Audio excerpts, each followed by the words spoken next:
အားလုံးပဲမင်္ဂလာပါ THN review ကနေပြီးတော့ကြိုဆိုပါရစေဒီနေ့မှာတော့ကျွန်တော်ဘေးမှာရှိနေတဲ့ Samsung Galaxy Tab S6 Lite လေးကို first impression video လေးတင်ဆက်ပေးသွားမှာပဲဖြစ်ပါတယ် okay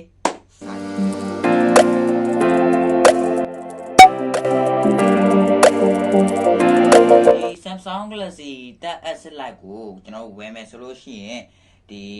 Tab S6 Lite ရဲ့ cover လေးပါမယ်ပြီးရင်ဒီ cover နေရာမှာမှကျွန်တော်တို့က S Pen ထားလို့အဆင်ပြေမဲ့ line လေးလောက်လာပေးရတဲ့အတွက်တန်လိုက်လေးနဲ့ပေါ့နော်အဲ့ line လေးလောက်လာပေးရတဲ့အတွက် S Pen ထားရလဲတော်တော်လေးအဆင်ပြေသေးမှာဖြစ်ပါတယ် cover ကတော့တန်လိုက် cover လေးပဲဖြစ်တယ်ဟုတ်ပြီဒါဆိုလို့ရှိရင်ဒီကောင်းရဲ့ specification ဘိုင်းကိုဆက်ပြီးတော့တွားကြရအောင်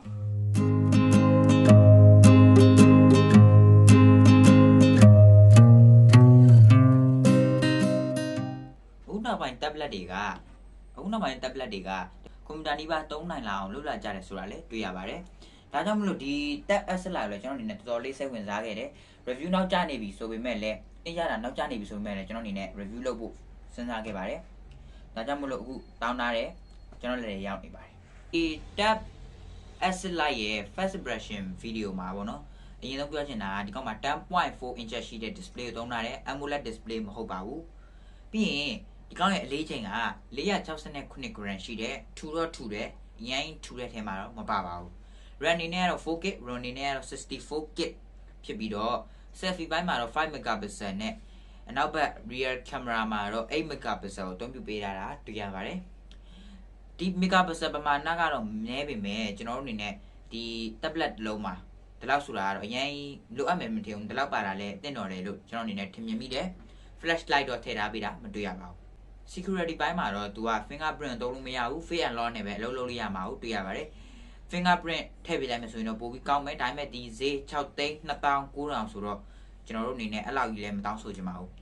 ချစ်ဆက်ပိုင်းမှာတော့ Exynos ရဲ့ 9611 SoC ကိုအသုံးပြုပေးထားတယ်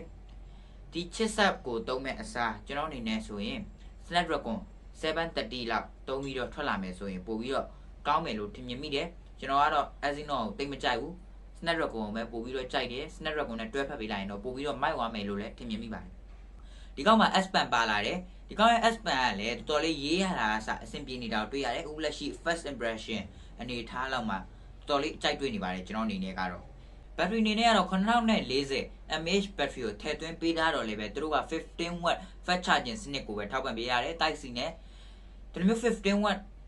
ကိုပဲထောက်ပံ့ပေးထားတဲ့အတွက်ကျွန်တော်တို့အနေနဲ့အားသွင်းတဲ့အခါမှာတော်တော်လေးကြာမယ်လို့ထင်တယ်ပြင်းဖို့ကောင်းပါတယ်အဲ့ဒါကြီးကတော့ကျွန်တော်အနေနဲ့ 33W သို့မဟုတ် 30W လောက်ထိထည့်သွင်းပေးလိုက်ရင်တော့ပိုပြီးတော့အဆင်ပြေသွားမယ်လို့လည်းထင်မြင်မိပါတယ်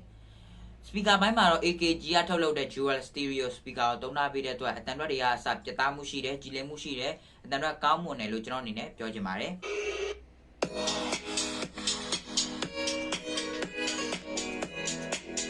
ပြီးတော့ဒီကောက်မှာချင်းတွေကလည်းနည်းနည်းလေးထူနေတဲ့အတွေ့ရတယ်အဲ့ဒါတော့သိပ်ပြီးတော့မကြိုက်ပါဘူး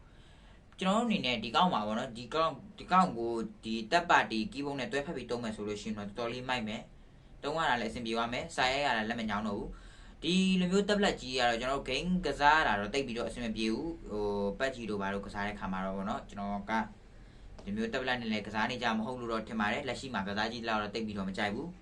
ပြီးရင်စာရိုက်ရတာလည်းအဲ့လိုမျိုး keyboard ရှိမှအဆင်ပြေမယ်လို့ကျွန်တော်အနေနဲ့ပို့ပြီးတော့ထင်မြင်မိပါတယ်လေးချိန်အနေနဲ့ကတော့469 gram ရှိတဲ့တပေါင်ကြော်လောက်ရှိပါတယ်ဒါဆိုရင်ဒီ Samsung ရဲ့ Galaxy Tab S6 Lite ကကျွန်တော်တို့အနေနဲ့ပေါ့နော်တုံးရင်ဘယ်လောက်ထိညွှန်မှန်းထားလို့ရမလဲ